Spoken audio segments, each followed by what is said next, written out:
مولانا صاحب ببل تقریر کله کوي د مولانا صاحب یو بل د بنګ تقریر را روان دی کله بکیږي په هغه ډیټیل سره خبره کو خو بل بلاول بوټو خواجه آصف یاد کړي مسلم لیگ نون ته ویلي شهباز شریف ته ویلي چې دا سړی تاسو پلاتو د پاټای نه بهر کوي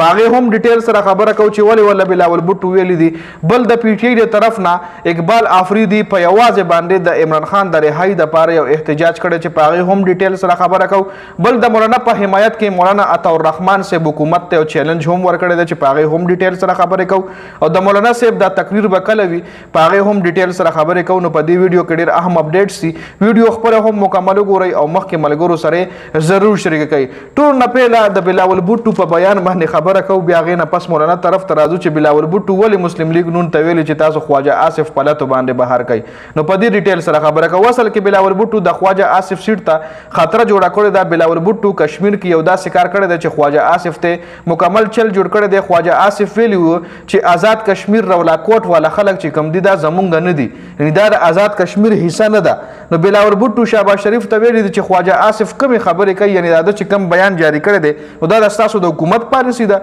که چېرې ستاسو د حکومت پالیسي بیا ټیک ده بیا ښه صفه ووایي چې یو دا زموږ د حکومت پالیسي ده او که چېرې دا د ستاسو د حکومت پالیسي نه وي نو بیا خواجه آصف تاسو په لتو باندې د خپلې پاټۍ نه بهر کوي دا بیان چې کوم دی بلاول بوټو جاری کړی دی بلاول بوټو دا وویل چې دا تاسو څنګه وزیر دفاع ساتلی دی چې دی د ستاسو د پاټۍ چې کوم منشور دی د هغې خلاف بیانات جاری کوي خیر دا خو د بلاول بوټو د خواجه آصف کیس اوس په راشو د مولانا طرف ته چې مولانا صاحب به کله تقریر کوي نو د مولانا صاحب یو بل تقریر چې کوم دی روان دی د مولانا صاحب تقریر حواله سره دا خبر راغلی دی چې د اتوار پر ورځ اسلام آباد کې د وکیلانو یو پروګرام سکیجول شوی دی چې په هغه کې به مولانا صاحب یو بل تقریر کوي اوس مولانا صاحب به دا بل تقریر څنګه کوي په دې کې به څه خبرې کوي نو دی له به هم اوس د ډیرو خلکو غوږ وي او د مولانا صاحب تقریر به ډیر په شوق باندې اوري چې مولانا صاحب د اسټابلیشمنت او د حکومت خلاف څه بیانات جاری کوي ملګرو بل مولانا صاحب حمایت کې مولانا عطا الرحمن صاحب یو چیلنج ورکړی دی چې حکومت ولې په مولانا باندې اف ای آر نه کوي لکه مولانا صاحب کچری د شهدا حواله سره دا کم بیان جاری کړو په دې باندې د تاسو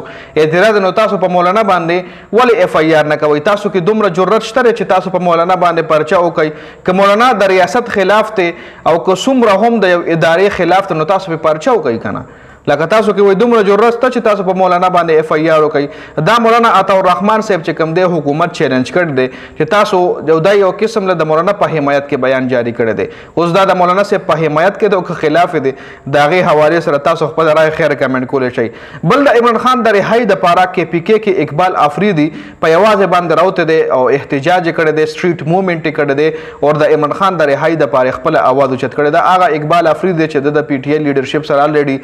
اورانه شوې ده نو اوس د پی ټی آی چې کوم کارکنان دی غواړي دا چې یو ځای باندې احتجاج کول پکار دي لکه دا نه چې علي خان دی بیا احتجاج کوي نور لیډرشپ ته بیا احتجاج کوي اقبال آفریدي دی بیا احتجاج کوي احتجاج پکار دی چې ټول پارټي په یو ځای باندې وکړي نو اوس دا په دې ویډیو کې اپډیټ شو دی حواله سره تاسو سره ده خپله قیمتي رایه موږ سره په کمنټ کې ضرور شریکه کړئ